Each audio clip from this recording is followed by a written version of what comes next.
Tu as réussi à faire x2 sur les 12 derniers mois et c'est peut-être la pire chose qui puisse t'arriver. Je sais, ça peut paraître contre-intuitif, mais c'est quelque chose dont on va parler aujourd'hui et pourquoi, en fait, je trouve que c'est peut-être la pire chose qui puisse t'arriver et ce que tu devrais, à mon sens, faire à la place. Je pense que rien que cet épisode, si vraiment tu vas au bout, tu vas vraiment avoir un état d'esprit qui va évoluer. En tout cas, si aujourd'hui tu penses pas de la manière dont je vais parler aujourd'hui, ça pourrait vraiment être game changer. Toutes ces pensées, elles sont extraites du livre Faites x10 plutôt que x2. En tout cas, je vais partager pas mal de choses qui viennent de ce livre et je fais une étude de cas avec l'un de mes clients et on va voir aujourd'hui comment il réfléchit en x2. Tu vas voir si tu te reconnais en tout cas dans l'étude de cas que je fais avec ce client où j'analyse son comportement, sa façon de penser et on regarde s'il réfléchit x2 ou x10. Et puis surtout, on va voir de manière concrète qu'est-ce qu'il pourrait faire à la place et surtout quel résultat il pourrait espérer s'il change cette façon de penser. Donc voilà, aujourd'hui, si tu arrives, comme je le disais, tu as réussi à faire x2 sur les 12 derniers mois, et c'est peut-être une mauvaise nouvelle. C'est une mauvaise nouvelle parce que tu as probablement suivi ce que les gourous US t'ont dit de faire, c'est-à-dire fais plus de pubs, fais peut-être plus de challenges, sois plus agressif, fais plus de formations, sois présent sur plus de réseaux, crée plus de contenu. Sauf qu'on sait tous, et d'ailleurs c'est souvent la raison principale pour laquelle on s'est lancé dans l'entrepreneuriat, c'est qu'on nous a dit il faut quitter la rat race si tu veux augmenter tes revenus en tant que salarié. Tu vas être très vite plafonné, tu peux pas bosser plus que 24 heures par jour. Bon, c'est même pas possible puisque tu as quand même besoin de repos. Et donc, on a motivé, beaucoup de gens nous ont motivés à se lancer dans le milieu de l'entrepreneuriat en disant il faut quitter cette rat race, travailler, échanger ton temps contre de l'argent, c'est stupide. Il faut que tu puisses, si tu veux vraiment être libre financièrement, etc., géographiquement, il faut que tu changes de paradigme.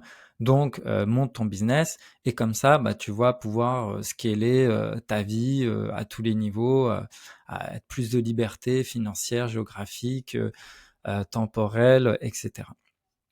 Et puis, qu'est-ce qui se passe? C'est que derrière, on nous remet dans la rat race, mais cette fois entrepreneuriale. Donc, on va avoir très vite des entrepreneurs qui vont rester bloqués à un palier de chiffre d'affaires parce qu'ils sont dans cette rat race. Donc, voilà, on va te dire, si tu veux améliorer ton business, il faut que tu fasses plus, il faut que tu fasses plus de pubs pour que tu aies plus de clients.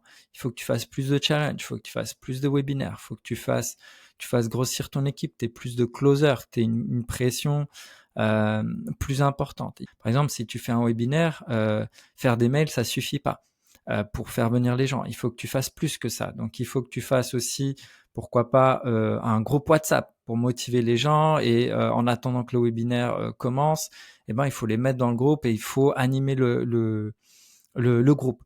Et puis, il faut que tu mettes aussi en place un mini chat. Donc comme ça, les gens vont pouvoir échanger avec une IA qui va être paramétrée super bien, une IA conversationnelle. Du coup, par exemple, on va envoyer les gens sur Messenger ou sur WhatsApp et on va mettre ManyChat en place. Comme ça, ils vont pouvoir discuter. On va aussi te dire, il faut que tu envoies des SMS parce que si tu envoies des SMS, les gens vont, ça va augmenter le taux de présence lors de ton webinaire, de ton challenge, etc. On va aussi te dire, fais du retargeting pour peut-être motiver les gens à venir. Envoie aussi plus d'emails, ok? Donc, on va toujours te dire, fais un peu plus, encore plus et encore plus. Et quand tu as fait ça, il faut faire encore un peu plus. Ok? Et c'est ça qui te bloque. C'est que le fait de faire plus, tu réfléchis pas en mode 20-80. C'est quand même un des principes fondamentaux qu'on a. Je pense qu'aujourd'hui, tu en as entendu parler des centaines de fois. Je t'apprends rien du tout. Mais, on oublie ça. On réfléchit pas en 20-80 quand on ajoute encore et encore. Et du coup, dans ce livre, justement, on explore cette question, comment arrêter de faire x2 et comment commencer à faire x10. Donc aujourd'hui, typiquement, si tu continues à écouter ces gourous US en voulant toujours faire x2 chaque année, voyons quels sont les goulots d'étranglement de ton business. On va te dire, ok, par exemple, augmente ton budget de pub. Ça, je l'entends très fréquemment. Je l'ai vu encore récemment dans une vidéo YouTube, quelqu'un qui disait, moi, c'est très simple. aujourd'hui, si je veux doubler mes revenus, j'ai juste à doubler mon budget pub et c'est ça qui est fantastique, d'avoir un tunnel de vente. Et voilà, il suffit juste de mettre plus d'argent en pub et puis vous multipliez votre argent comme ça. La réalité est beaucoup plus cruelle que ça. En réalité, si vous doublez votre budget de pub, Facebook, au début, il va vous montrer les prospects de meilleure qualité possible et du coup, vous allez avoir des prospects très très qualitatifs et puis au fur et à mesure, Facebook, il est embêté parce que il va devoir le montrer à des gens de moins bonne qualité. Et du coup, ça nuit à l'expérience des utilisateurs Facebook. Donc, Facebook vous pénalise en augmentant vos coûts publicitaires. Pour scaler, donc on vous dit investis plus en pub, mais la conséquence, c'est que le ROAS, donc le retour sur investissement publicitaire, il va baisser. Donc votre acquisition, elle va être de plus en plus chère. Donc, typiquement, si vous voulez faire x10, et que vous vous dites, j'ai qu'à faire x10 sur ma pub, le problème, c'est que vos pubs, elles vont coûter peut-être 10 fois plus cher. En tout cas, même si elles ne coûtent que 2-3 fois plus cher, et ça va augmenter votre pression sur la vente. Vous vous dites, maintenant, vu que mes pubs vont coûter beaucoup plus cher, ça va avoir des conséquences derrière. Donc, vous vous dites, il faut augmenter les conversions. Il faut que ce soit plus rentable. Peut-être vous allez vous dire, je vais augmenter le prix du coût de mes programmes, de mes accompagnements. Mais ça a une conséquence. C'est plus dur de vendre un produit à 100 euros que vendre un produit à 1000 euros. Donc, il faut plus de moyens. Donc, plus de moyens, ça signifie aussi plus de coûts. Donc, du coup, en fait, le problème ne se résout pas vraiment. Il est juste repoussé.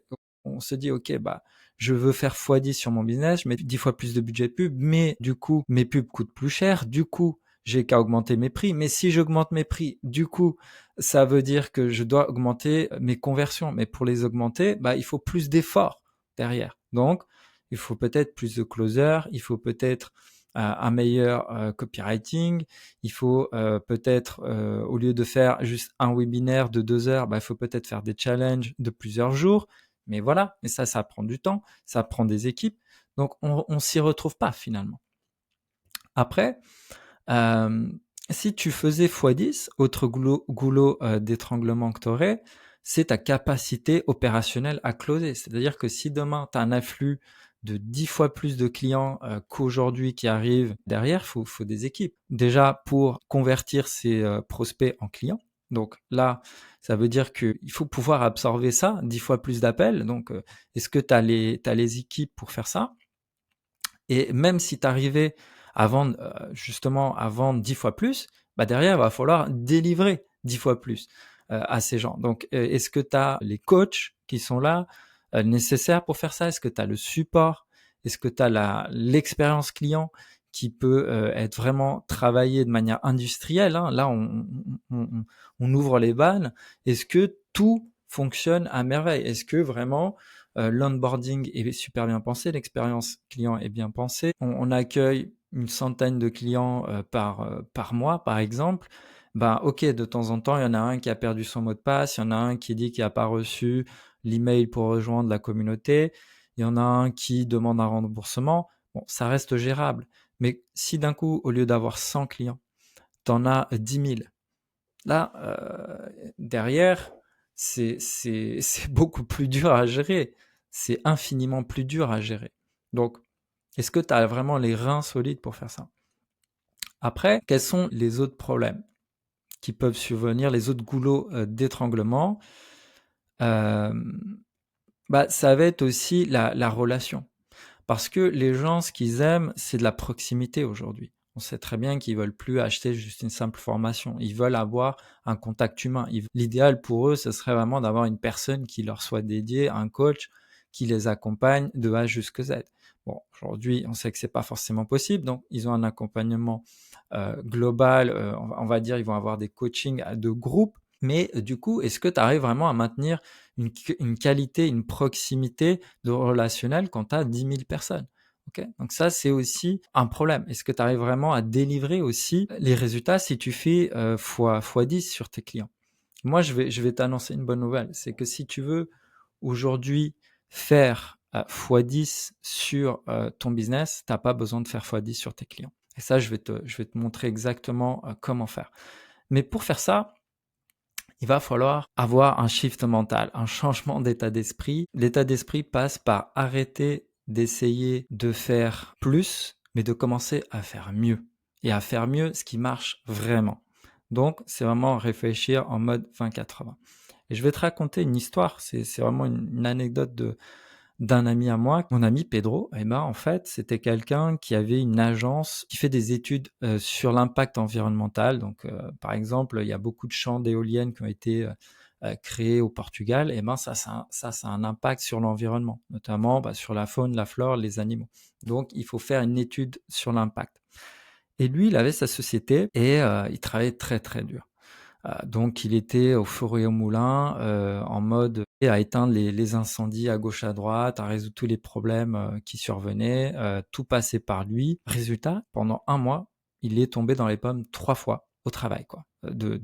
D'épuisement mental, fatigue.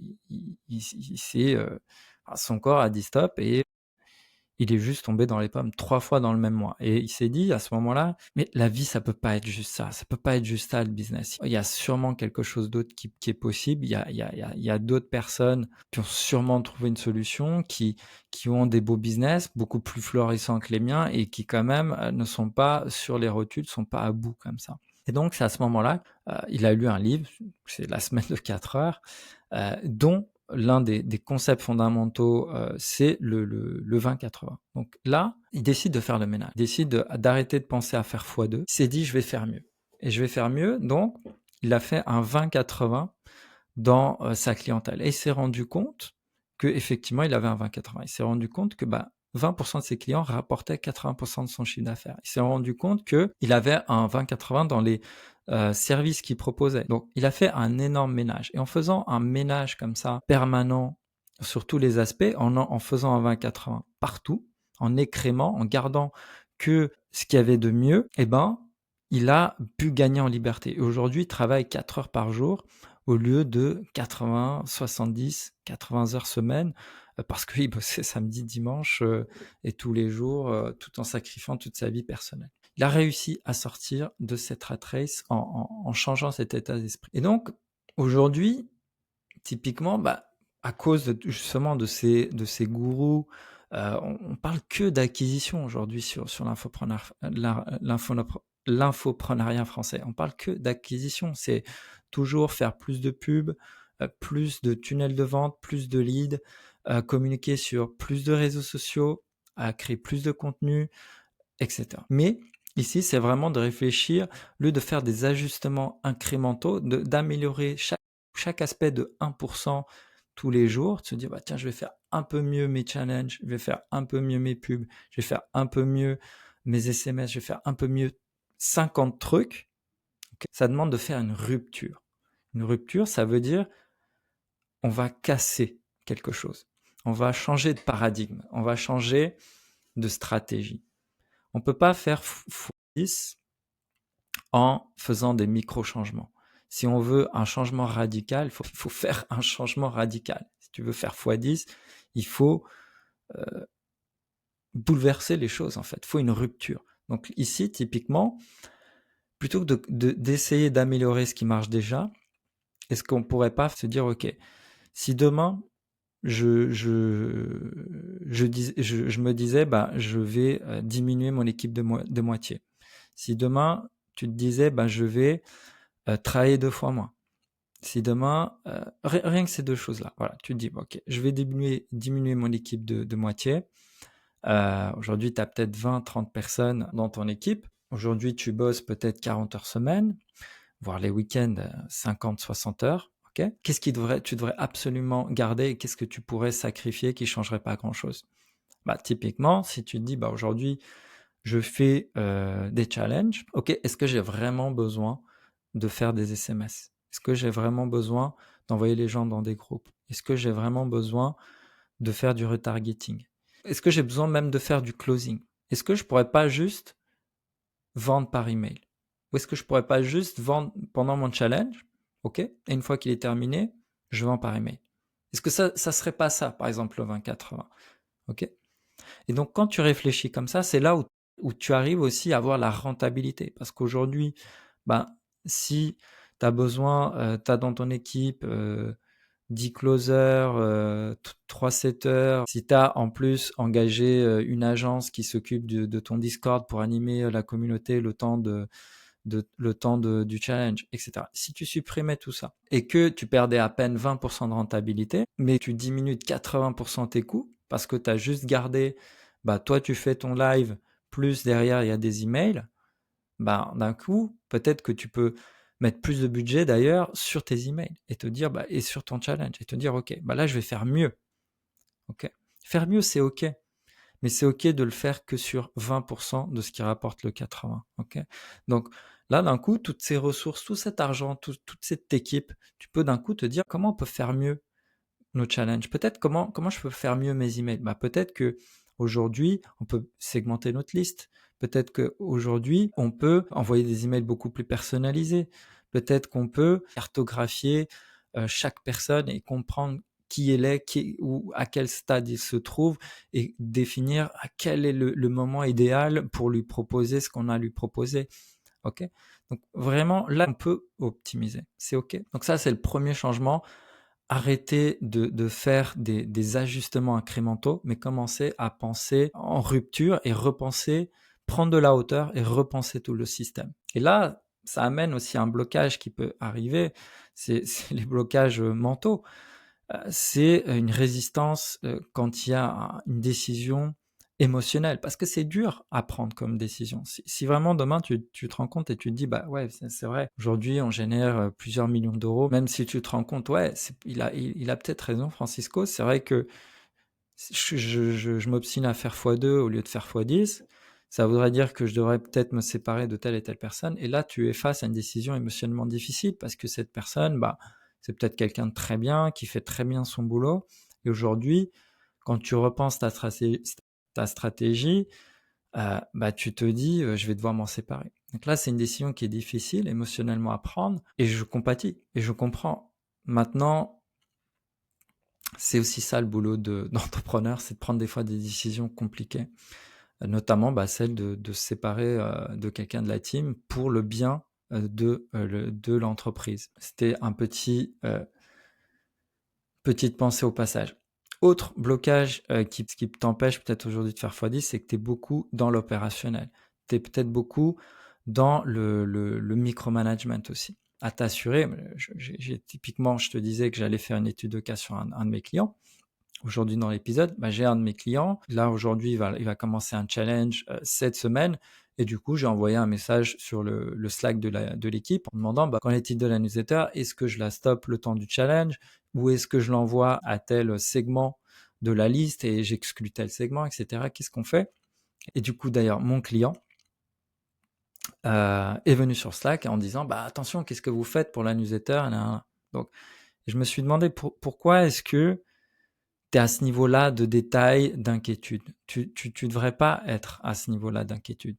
Tu devrais avoir en tout cas des équipes qui sont en place, qui soient autonomes, qui puissent faire ça pour que toi, justement, plutôt que d'être là à te poser ces petites questions, tu sois plutôt en train de prendre de la hauteur sur ton business et réfléchir à comment tu peux faire x10. Peut-être tu devrais être en train de lire ce livre-là, plutôt que d'être là à faire du micromanagement, à t'assurer que ce petit détail n'a pas été oublié. Bien sûr qu'il a son importance, mais je pense que ta valeur, elle est ailleurs. Et donc voilà, aujourd'hui, ça c'est vraiment un des blocages que tu peux avoir, tu es trop dans l'opérationnel. Par exemple, ça va être toi qui va, aujourd'hui, si tu fais des webinaires, si tu fais des challenges, c'est toi qui les fais tous. Et la question que je me pose, est-ce que c'est vraiment normal que tu sois peut-être le seul visage de l'entreprise? Parce que typiquement, c'est arrivé à Kémil, qui est un entrepreneur que peut-être que vous connaissez, et il a eu un cancer. Ça peut arriver à tout le monde d'avoir des soucis de santé. Donc si aujourd'hui, tu es le seul qui anime les webinaires, tu es le seul qui anime les challenges, tu es le seul qui crée du contenu, tu es la personne sur qui tout repose. Le jour où tu es malade, le jour où tu es en congé, le jour où tu prends des vacances, le jour où tu as un enfant qui vient de naître et que tu veux passer du temps avec lui, etc. Ou ça peut être même le jour où quelqu'un de ta famille a des soucis de santé et tu as envie d'être auprès de cette personne. Tu es le goulot d'étranglement de ton business. Tu peux pas faire x10 parce que tout repose sur toi. Donc ça signifie qu'ici, il faut vraiment trouver des solutions. Et ça passe justement par ne plus être impliqué dans l'opérationnel le moins possible, mais d'être plus là pour prendre des décisions systémiques qui sont radicales et qui peuvent faire x10 sur ton business. Donc, autre point de bloc, c'est que tu n'as peut-être pas un produit qui te permette d'aller chercher le million ou les 10 millions. Tu n'as pas l'expérience client qui a été pensée pour ça, tu n'as pas un message clair qui a été pensé pour ça, tu n'as pas tout ton business qui a été calibré et pensé par cette chose-là. J'ai un produit, tout est optimisé de A jusqu'à Z. Aujourd'hui, tu n'as peut-être pas ça parce que justement, ces gourous, ils te poussent à toujours faire plus. Parce qu'ils ont toujours une nouvelle méthode, ils ont toujours une nouvelle approche et ils ne cessent de lancer tout le temps de nouveaux produits. Et du coup, qu'est-ce que tu fais? Tu fais la même chose. Donc, tu t'éparpilles. Encore une fois, je reprends le cas de mon client. Il a des formations. Il a 4, 5, 6 formations dans son catalogue. Et ça, c'est pas forcément une bonne chose. Parce que ça signifie qu'à vouloir faire 5, 6 formations différentes, en fait, il n'y a pas de magie. Quand choisir, c'est renoncer. C'est du temps et de l'énergie que tu peux pas mettre sur la formation qui marche le mieux et l'optimiser à fond. Et optimiser non seulement la formation, mais son accompagnement, l'expérience client, améliorer le message, améliorer le positionnement, améliorer le marketing, améliorer le copywriting. Tu peux pas faire ça. Tu peux pas être dans l'optimisation du 20-80 puisque tu passes ton temps à faire plein de formations dans plein de domaines. Donc ça peut être vraiment un point bloquant. Et en plus, on parle aujourd'hui énormément de personal branding. Et ça, c'est vraiment quelque chose qui peut être très bien quand tu veux faire tes 100 000 à l'année, 200 000, etc.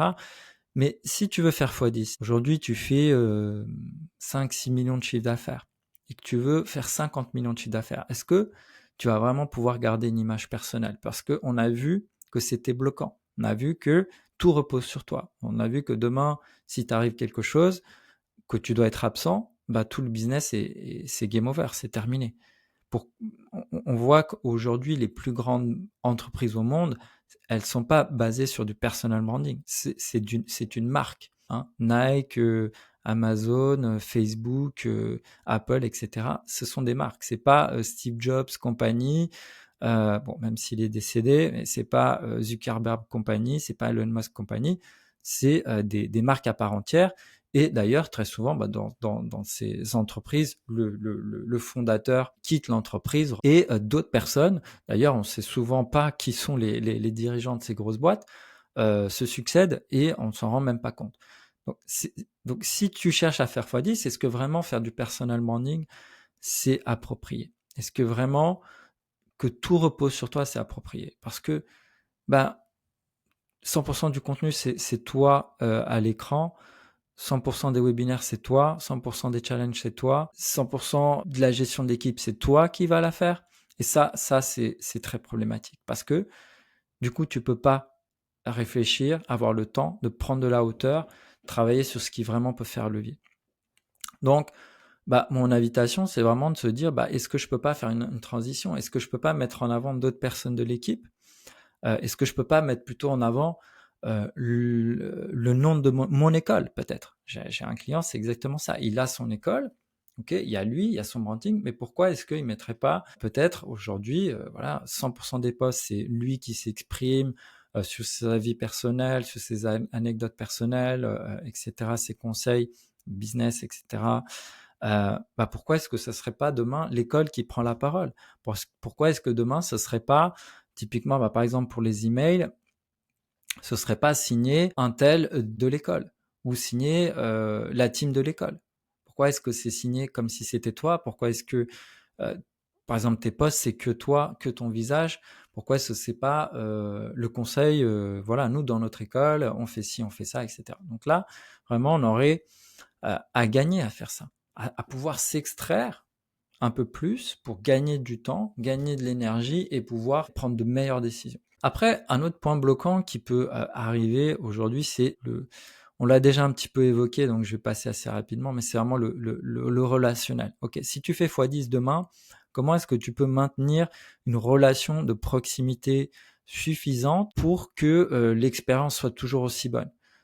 Voilà, tu as 10 fois plus de personnes qui arrivent, 10 fois plus de clients. Est-ce que tu arriverais à avoir, à maintenir une proximité? Parce que c'est ça que les gens cherchent. Donc ça, c'est vraiment un point qui peut être bloquant. Il faut vraiment réfléchir à ce point-là quand on construit ces programmes.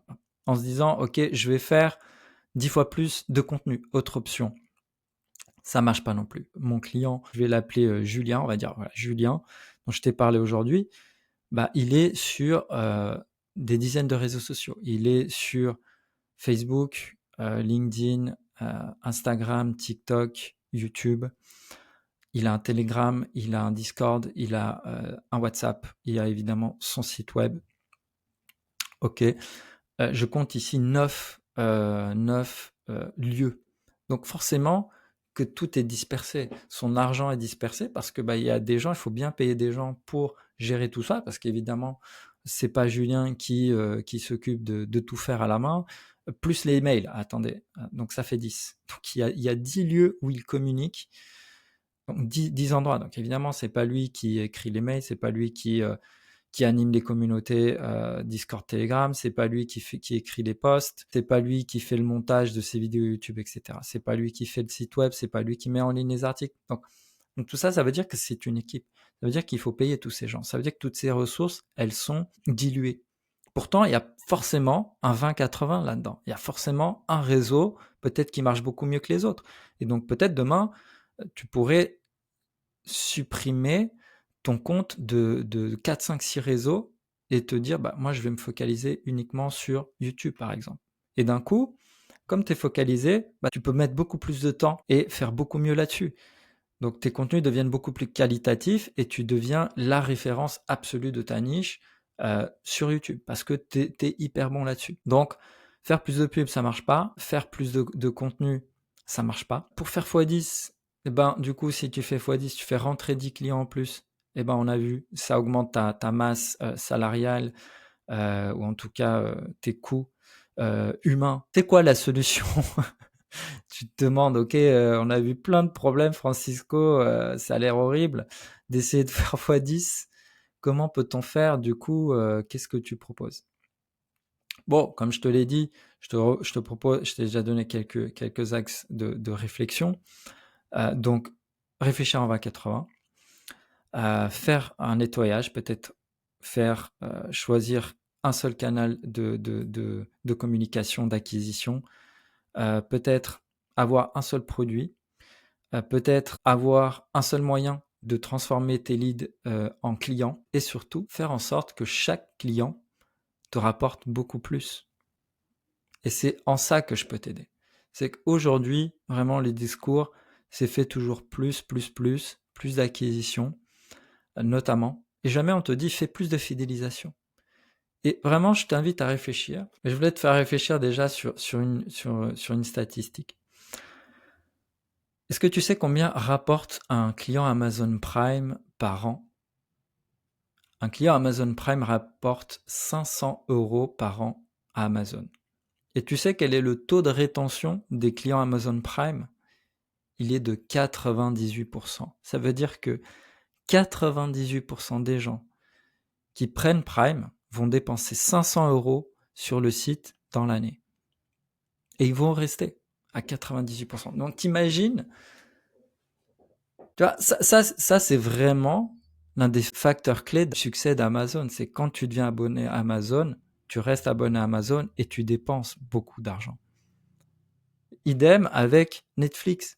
J'imagine que quand tu deviens abonné, moi en tout cas, depuis que je me suis abonné à Netflix, je suis resté abonné à Netflix. Depuis que je me suis abonné à Spotify, je suis abonné à Spotify. Depuis que je suis abonné à MyCanal, je suis abonné à MyCanal. Et je voudrais pour rien au monde perdre ces abonnements. Et c'est comme ça que tu crées un business qui est ultra rentable. C'est en gardant tes clients. Je t'invite à réfléchir, à faire le calcul. Si tous les clients que tu as eus par le passé étaient encore clients chez toi et qui dépensaient encore chez toi, bah imagine comme Amazon 500 € par an chez toi et que 98% de ses clients étaient encore chez toi. Qu'est-ce qui se passerait aujourd'hui dans ton business? Est-ce que vraiment tu aurais besoin de faire x10 en nombre de clients? Est-ce que tu aurais besoin de faire fois 10 sur ton budget pub, avec toutes les conséquences qu'on a vu que ça t'apporterait. Okay, parce que faire fois 10 en client, c'est faire fois 1000 sur les problèmes. C'est faire fois 1000 sur les dépenses, peut-être. La complexité, elle est multipliée par 1000, tu vois. Alors que si tu as un client qui est déjà là chez toi et que tu le fidélises et qui l'achète encore une fois et encore une fois et encore une fois, c'est toujours le même client à servir. Tu vois, t'as pas besoin d'engager plus de coachs pour l'aider. T'as pas besoin d'engager plus de closers pour closer plus de gens. T'as pas besoin de faire plus de pubs puisque ces clients-là, ils achètent chez toi. Donc, c'est vraiment se dire, plutôt que d'optimiser l'acquisition en permanence et ce que tout le monde te pousse à faire tout le temps, optimise la fidélisation. Donc, ça, c'est vraiment quelque chose que tu peux faire. Parce qu'aujourd'hui, il y a seulement 2 moyens d'augmenter ton chiffre d'affaires et pour aller faire x10. Évidemment, tu peux augmenter le nombre de clients ou vraiment te dire, faire en sorte que chaque client me rapporte plus. Et en plus, les études prouvent que c'est 7 fois plus facile de vendre un client que tu as déjà que d'en trouver un nouveau. Parce que il n'a pas à passer toutes les étapes. T'imagines la difficulté. Je veux dire, je prends un inconnu, ok, et je veux le convertir en client. Imagine toutes les étapes, repassons-les. Ok, il est inconnu. Il est sur Instagram et il chill. Ok, il scrolle, il tombe sur ta pub, il s'arrête, il te connaît pas. Donc, il s'arrête, il regarde un petit peu ce que tu fais. Peut-être qu'il commence à te suivre, ou peut-être qu'il clique sur ta pub. Il télécharge un contenu gratuit, ou il s'inscrit à un challenge, il s'inscrit à un séminaire, peu importe, à un webinaire, etc. Donc là, il te fait pas connaissance. Donc là, on rajoute beaucoup d'étapes. Ensuite, il fait connaissance avec toi, peut-être avec des mails. En attendant le prochain webinaire, il vient au webinaire, après il prend pas l'offre cette fois-ci, ok, continue de recevoir tes mails, hop, on le réinvite plus tard à un nouveau webinaire, ok, je reviens à ce nouveau webinaire, je reviens, allez, cette fois je prends rendez-vous avec un closer, je vois le closer, machin, bon, je commence petit à petit, je commence à te faire confiance, allez, le closer, bon, allez, cette fois je prends pas, c'est un peu trop cher, c'est pas le bon moment, blablabla, je relis encore tes mails, je te suis sur les réseaux, je reviens à un nouveau webinaire. Bon, cette fois, c'est bon, je prends l'appel, j'achète et je deviens client. Ok. Ou alors, j'ai quelqu'un qui a déjà fait tout ça, il me fait confiance, j'ai délivré, il est ravi, il est content, et je lui propose de l'aider encore à résoudre son problème. Parce que une fois que tu as résolu son problème, je dis, bien sûr, je l'ai dit tout à l'heure, et je veux pas me contredire non plus. Donc, je vais être clair. Je t'ai dit, peut-être qu'aujourd'hui, tu as trop de formations. Et l'un des moyens, vraiment, c'est de réfléchir en 20-80. Tu pourrais en avoir une seule ou deux. Okay, mais rien ne t'empêche après d'avoir un petit upsell en plus ou un accompagnement supplémentaire. Peut-être que ton accompagnement de base pour ta formation principale, c'est je t'accompagne pendant 3 mois et après tu dis, écoute, est-ce que tu as envie de rester avec nous dans la communauté? Est-ce que tu veux payer une mensualité? Et nous, on continue de te suivre parce qu'aujourd'hui, tu n'as pas encore résolu ton problème. Tu l'as résolu partiellement. Nous, en restant avec nous, on va t'aider à le résoudre. Non seulement on va t'accompagner, mais en plus, peut-être que, en restant dans notre communauté, tu vas avoir tous les mois, on invite un spécialiste, par exemple, comme Francisco, qui viendra nous parler de LTV, de fidélisation, etc. Et ça va t'aider à résoudre ton problème. C'est quand même beaucoup plus simple. Il te fait confiance, il a déjà vu que ça marchait bien. T'as pas besoin de faire le onboarding, il est déjà fait. T'as pas besoin de faire de closing, il est déjà fait. T'as pas besoin de l'éduquer, il est déjà éduqué. T'as pas besoin de faire en sorte qu'il te fasse confiance, il te fait déjà confiance. C'est quand même évidemment que c'est 7 fois plus facile, donc beaucoup plus rentable. Donc voilà, fais vraiment le calcul. Imagine que tu pouvais à chaque fois, tu pouvais avoir un taux de rétention de 98% comme Amazon, que tous les clients qui rentrent chez toi, ils restent chez toi. Qu'est-ce qui se passerait si tu pouvais garder tes clients? Et du coup, comment? De manière concrète, on peut faire ça. Moi, aujourd'hui, je peux t'aider à faire. Aujourd'hui, si tu n'as pas de récurrence, pour moi, tu n'as pas de business. Tous les plus gros business au monde sont basés là-dessus. Faire des lancements, faire toujours des nouvelles campagnes, faire tout le temps de la pub, ça ne peut pas fonctionner. Donc aujourd'hui, c'est vraiment la clé, ça va être la fidélisation. Ça va être faire en sorte que les gens restent chez nous et continuent d'acheter. Et qu'on continue de les aider. Parce que une fois qu'on a résolu le problème A, le problème B surgit et le problème C, et ainsi de suite. Donc pourquoi est-ce qu'on devrait s'arrêter au problème A et les laisser tomber. Ça serait idiot. Donc, mais pour faire ça, tu as besoin de deux choses. Tu as besoin de garder leur attention. Tu as besoin qu'ils ne partent pas ailleurs. Parce que aujourd'hui, les gens sont sollicités en permanence par plein d'objets brillants. Ok, mettons qu'aujourd'hui, justement, tu as ton accompagnement où tu aides les gens à, je sais pas, on va dire allez, je vais prendre le Make Money, c'est quand même plus simple. On va dire, tu aides les gens à monter un business en ligne et tu veux les aider à monter un business en ligne, on va dire minimaliste, très très simple. On va dire que c'est ça ton positionnement. La réalité, c'est que les gens, ils sont sollicités en permanence par plein d'autres pubs, plein d'offres alléchantes où on leur dit, bah non, son truc minimaliste, je fais une pub, une séquence email et une page de vente, c'est pourri. Moi, je t'explique comment faire des webinaires. Plus un autre qui te dit, bah moi je te montre comment créer un événement parce que c'est le seul moyen aujourd'hui, c'est les gens ont besoin de te rencontrer, de te voir en vrai. C'est comment automatiser ton business avec l'IA. C'est comment faire de meilleures pubs, etc. Donc ils sont constamment sollicités. Donc et ça, c'est notre challenge, c'est qu'ils restent fidèles à notre vision, à nos valeurs, à notre vision de business. Toi, tu veux aider les gens à avoir un business minimaliste et on veut que les gens adhèrent à cette vision. Si vraiment ils croient en cette vision, peu importe les objets brillants qu'on va leur présenter, ils diront non. Ils diront non parce qu'ils sont fidèles. Et pour ça, qu'est-ce qu'on a besoin? Donc, du coup, ce qu'on a besoin, c'est de fidéliser. C'est de l'attention. On veut que les gens restent avec nous. Ok? Et on veut qu'ils nous fassent confiance. Si tu arrives à faire en sorte les gens, à garder l'attention des gens, et qu'en plus ils te font confiance, parce que derrière, tu as déjà délivré une fois ce que tu avais promis, et l'expérience client était incroyable, le produit était incroyable. Donc là, évidemment, qu'ils sont plus aptes à acheter et à rester fidèles. Ok? Donc, c'est ça que tu as besoin de faire. Et pour faire ça, tu as besoin d'emails. Et pas d'email transactionnel, et pas d'email basé sur la manipulation, et j'irais même plus loin, presque jusqu'à la persuasion. Tu n'as pas besoin d'email comme ça. Ce que tu as besoin, c'est d'email basé sur l'ingénierie relationnelle. Ce que tu as besoin, c'est de créer une relation. Ce que tu as besoin, c'est que les gens te suivent toi, qu'ils adhèrent à ta vision du monde, qu'ils te fassent confiance. Ce que tu as besoin, c'est de ça. Parce que s'ils n'apprécient que toi, s'ils apprécient que la vision du monde que tu as de ton entreprise, et s'ils te font 100% confiance pour les aider à atteindre leurs objectifs, peu importe que derrière on leur fasse une promo alléchante, un objet brillant, nouveau, incroyable, les prompts pour XY, ils s'en fichent. C'est avec toi qu'ils veulent le faire. C'est pour ça que moi je mets en place le système relationnel. C'est quoi le système relationnel?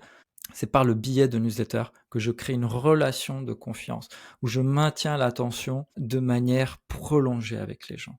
Donc voilà, je suis là avec eux, je suis au quotidien, je suis avec eux dans leurs galères, dans leur vie, on échange, on discute.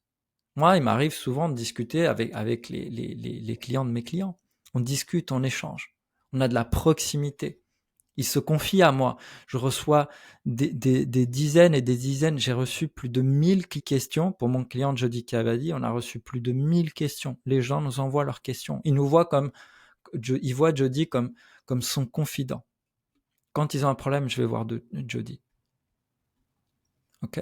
Donc, il y a vraiment un lien fort qui est créé. Parce que les emails sont calibrés de A jusqu'à Z pour ça. Ils sont basés sur l'ingénierie relationnelle. Et ça fait toute la différence. Et c'est ça qui permet la fidélisation. Et c'est ça qui va te permettre de sortir la tête de l'eau, qui va te permettre d'arrêter de courir dans tous les sens pour créer du contenu sur des dizaines de réseaux, d'arrêter de faire croître ton équipe de manière exponentielle en sacrifiant justement ta rentabilité, d'arrêter de courir après des dizaines et des dizaines de clients en mettant beaucoup d'argent dans des pubs et en prenant beaucoup de risques. Alors que si tu as la fidélisation, tu as la liste email, tu as le contact des gens. Okay, ils te l'ont donné, ils sont clients aujourd'hui. Si tu les chouchoutes bien, tu les traites bien, ils ont plein de résultats. Ils adhèrent à ta vision du monde. Okay, parce que typiquement dans le cas du business minimaliste, si vraiment on arrive à faire en sorte par les mails, à faire en sorte que les gens adhèrent à ça, dès qu'on leur propose autre chose qui n'est pas minimaliste, ça ne les intéresse pas. Ok? C'est parce que ce travail-là a été fait. Donc, c'est ça que permet vraiment le système relationnel. Des emails vraiment calibrés, pensés pour la relation, pour garder l'attention, créer de la relation, de l'échange, augmenter la confiance. Et comme ça, les gens restent. Donc voilà, si c'est vraiment quelque chose qui te parle, que tu te dis, ouais, moi j'ai envie de sortir de cette rat race, quoi. Franchement, je suis sorti peut-être du salariat pour quitter la roue du hamster et je suis de nouveau dans une roue de hamster et j'ai envie de sortir de ça et je veux que Francisco, il m'aide.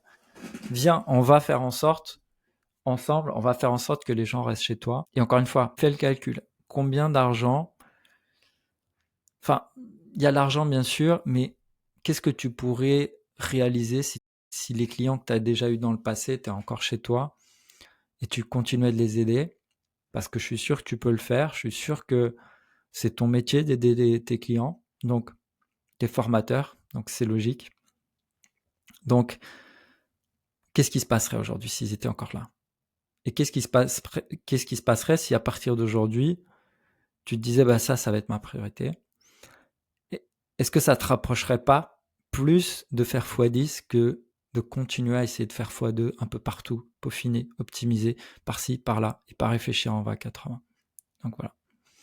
Je te laisse là-dessus. Si tu as envie d'aller plus loin, tu peux prendre rendez-vous avec moi sur le lien Calendly que je vais mettre juste en dessous. Je laisse ici quand même en vocal au cas où tu ne trouves pas le lien ou tu n'as pas envie de le chercher. Tu peux aller sur systemmarketing/go et tu as tous les liens nécessaires pour prendre rendez-vous, découvrir les témoignages de mes clients et découvrir un peu plus sur mon approche. Je te dis à très vite. Salut.